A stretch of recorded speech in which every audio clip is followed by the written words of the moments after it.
name's Emma. If you haven't met yet, who I am. I am the volunteer children, youth and family lead at church here. So if you are a child, a young person, a family in whatever capacity, basically if you are any human being in this church, I would love to meet you and get to know you more because I love caring for all of you. What a brilliant story we heard today. I wonder if it's a new one to you, if you've heard it before, and it's one of my favourites, probably because food seemingly appears from nowhere, and I'm pretty sure I have had actual dreams about that happening. As I was reading this story again this week, two things which struck me, which I'm going to talk about today. One is that it involves a lot of grumbling, so it involves our grumbles, but it also tells a story of God's goodness and that God gives. So it's our grumbles and God's gifts. This story seems to highlight these two things in particular for me, because we hear the Israelites complaining, don't we? And that God is so generous and loving in his response. But because I love working with children and young people, and I'm clearly a very cool person, like I might need your help with this, I know you're busy doing things. We're going to use emojis, everyone. No one reacted to that. I thought that might get an because I'll try again. We're going to use emojis. Come on, but it's going to be cancer entire canvas. I didn't practice this, that's communication. But we're going to use a range of emojis. That's it, we get them high so you can see them. So we're going to start by thinking about the Israelites. How do we think they're feeling on this scale of emojis today? You can tell, I'll walk along, this is going to be like, can you see them? If not, maybe stand and move yourselves. I know this is interaction, but it's an all-age service, so we're good. How do you think the Israelites are feeling? Where should I stop along where are they at? Here? Oh, yeah, the snort. Who's ever been so grumpy that they've like snorted? It's just been like, choo! This one, by the way, is supposed to denote being hungry because there's saliva. I know that's a bit gross for something, but I do think that they are probably the two emotions that we see happening the most, aren't they? You can understand how or not. I practiced earlier and it worked. Oh, I lied. Round of applause for Michael. So when I was reading this, I did think about how grumpy and hungry they were. That's like if you've been what we call hangry before, both hungry and angry. Yeah, so most of us really resonate with the Israelites. They're just like, oh, I'm so hungry. They even say, so in the Bible, Exodus chapter 16, verse 3, they say this. It would have been better if the Lord had killed us in the land of Egypt. There we had meat to eat. Sorry, vegetarians. We had all the food we wanted, but you have brought us into this desert. You will starve us to death here.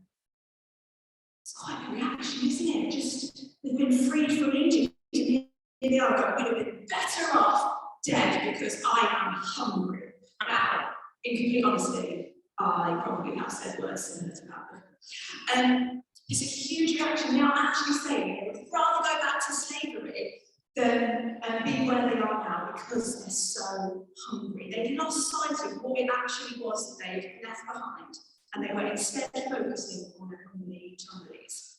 So just as a speedy recap, the Israelites have gone from slavery in Egypt with let my people go Moses and old Pharaoh to being freed after the plagues, to walking through the parted Red Sea, being chased down by angry U-turn Egyptians who are suddenly chasing them down, to this freedom on the other side where they are now, still walking, still travelling to this promised land. So they have been freed from slavery. Isn't that amazing? How do we think they're feeling at this point? Where are they? This one, very happy, you would think, but somehow we're on this scale, it's not seem backwards, where they're maybe feeling quite sad, quite angry. I wonder what your grumbles are. I wonder what makes you think, oh, I wish I was doing something else. Hopefully it's not currently now hearing me speak. But I wonder what your pet peeves are. We all have them. And to me, the stories are a reminder that we all get grumpy, even when life seems to be going well. So for these Israelites, they've been freed from slavery, which is this awful situation. You'd think they'd be really happy, relieved, joyful, but somehow they're focused on that where they are now. Who can finish the expression? The grass is always greener. So glad you got it right, otherwise that wouldn't work. Yeah, the grass is always greener on the other side. It means that whatever we are, whatever we're doing, wherever we are, we often think that something is better. There could be something different, something better happening. Even if our own experience would tell us that that isn't true. The Israelites are thinking the grass will be greener on the other side, possibly quite literally because they're in a desert where there is literally no grass on their current side. If I am honest, I think it's no wonder that they are a bit grumpy. Sometimes I exhale loudly. Who else has done this? When you walk up the stairs, you get to the top and you go, why am I here? What have I done? And I feel like I'm aimlessly wandering. Who else has done that to the step? Yeah, this is like 1,000 times worse because they've been wandering in a desert for a long time, aimlessly wandering. But I relate. So here we have the Israelites grumbling because they've got no food. And what happens next? God says, I have heard you, and I will provide food from heaven every morning and every night. And that is what he does. He provides every night for 40 years. One of the names for God that you might know is Jehovah Jireh, which literally means the Lord will provide. Jehovah Jireh. So in this story, we see that God takes our grumbles and he turns them into his gifts. And I think that's amazing. God provides meat and a burger quail on an evening and bread in the morning. And he does this so generously that there's not just a little bit, or like, if I'm taking a slice, I don't know, they're wafers. But he says there is enough for everyone. Now, anyone knows me, knows at any given point in the day, I am thinking about food. I can vouch for this after breakfast. One of my most common questions is, what should we have for lunch today? At lunchtime, what should we have for dinner today? After dinner, would you like a biscuit? Honestly, a good 75% of my day is food-based. So this story means a lot to me. And I was particularly about this food that God sent down from heaven, this bread. Now I wonder, and I'm going to throw this out to invite you to the interactive class meeting, what is your favourite food? If you could only eat one food for the rest of your life, what would it be? It could be a meal, it could be a specific thing. It's not crisps for Sue, that affected me more than I thought it would. My icon starts off pizza. At any given night, you can pretty much always eat pizza. Any other favourite foods if you don't eat one thing for the rest of your life? Curry! Oh, what's level of spice are we thinking, sir? Very high! Oh, I'm a korma person. What would you say?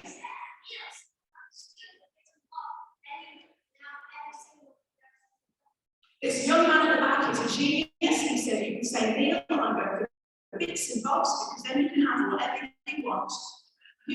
Yes, brilliant. Round of applause for that man. That is genius. Well done. Any of this before we go. Lasagna with ketchup? No.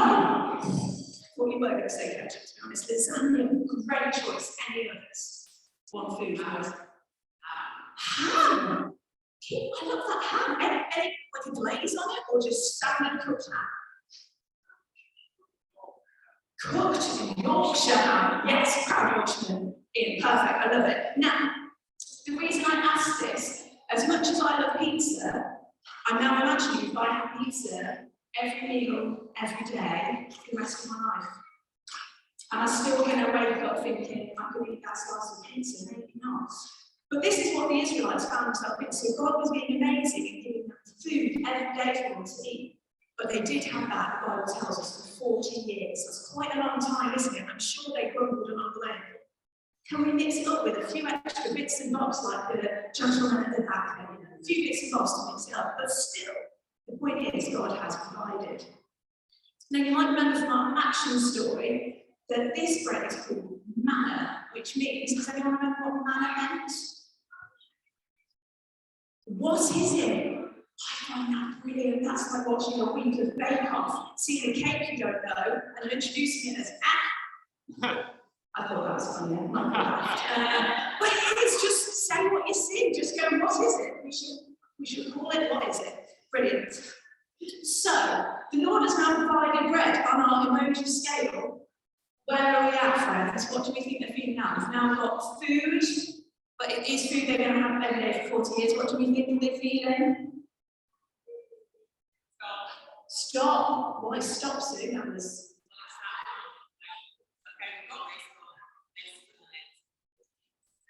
That bit of variety we're going to miss, that's very true. And also confused, correct? Because they literally called it, what is it? They don't know. It's amazing. So I do think that's a really good choice. And the Bible just tells us why like coriander seeds, juice, and tasted like honey. It sounds yummy. So the Israelites had grumbled, but God had gifted. And in the passage from Exodus 16 today, Moses told Aaron, his brother, say to the entire Israelite community, come before the Lord, for he has heard your grumbling. And the same is said for us today, so we can come before the Lord because he has heard our grumbles. We are invited to come to God, to tell him our gripes and our groans because he cares for us and he is certainly big enough to handle whatever we can throw at him. Another important part of the story is that God said to only gather enough for that day because he would be providing for tomorrow. But what happened?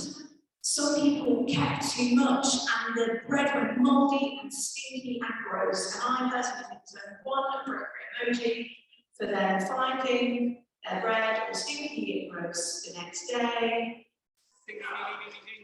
I'm enjoying this scaleometer now. Yeah, it's absolutely like, that is gross. But God told them not to keep it. This is the part that made me think most of harvest, which we're celebrating today. God had given enough for everyone to have, but some people kept more than they needed.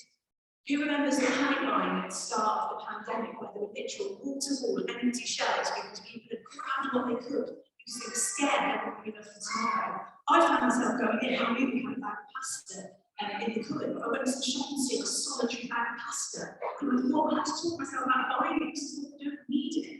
But there was that mentality of going, what if when we run out of that pasta, I need more? But actually, this is the story. God is saying, you don't need that, I will provide. It was chaos, and it meant that people were without. This story of Manna is possibly the earliest example we have of panic buying. Where people have got enough they can see on the ground, and people are gathering more than they need. People were cynical, they didn't believe that there would be enough for tomorrow, just as we found a couple of years ago. They wanted the physical proof, not the promise of what would come. God gave enough food for all of the Israelites if they'd only learn to listen. Sometimes this can be greed, which activates this knowledge here where we keep too much more than we need. And sadly, we still see that today. We see great wealth versus extreme poverty. And ultimately, we need to remember the bigger picture. Promise that he will provide, he has provided enough for everyone. But we need to play our part in living out those instructions, just as the Israelites needed to in our story today. God says, love the Lord your God with all your heart, all your soul, and all your mind, and love your neighbour as yourself. Love isn't selfish or greedy. Love is so important. Love is kind and gentle. And love is this emoji represented here. You can see where it shines out of us and affects the people around us. We're celebrating harvest today, and soon we'll invite you to come to the front line and move the emoji scale back. And to bring any donations you might brought with you today, which are going to go to your food bank, physical items, and any monetary donations to care centres to help support people in need. The world has enough food for everyone, enough provision for everyone if we just learn to share. Imagine if I haven't before I listened to it. Imagine if I baked a giant cake this morning, enough for everyone to have a slice. Again, I haven't. However, Rainbow's brownies baked very so it's provided a lot of goods. But imagine a giant cake, and I said, there's enough for everyone to take a slice.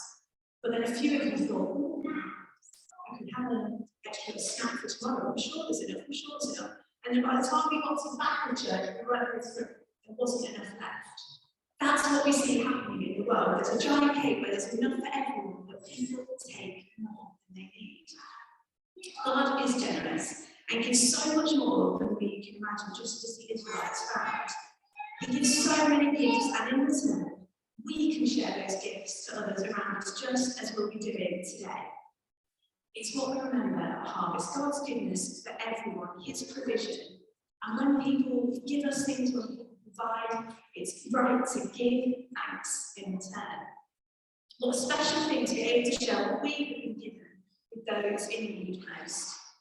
I think these gifts that we share make some people very happy indeed. And I do want to give a shout out before we come. What a beautiful arrangement. Willow, having an angel.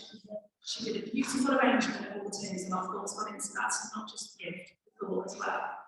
So as I finish today, let's remember this brilliant story as a reminder that it's okay to get grumpy with God, because he is big enough to take it.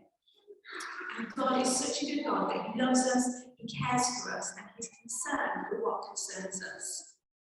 But let's also remember that as we grumble, God gives. And so look, in God's, just as God is generous with us, so we can be generous with others. So let's be generous beyond measure. Let's trust in God. Amen.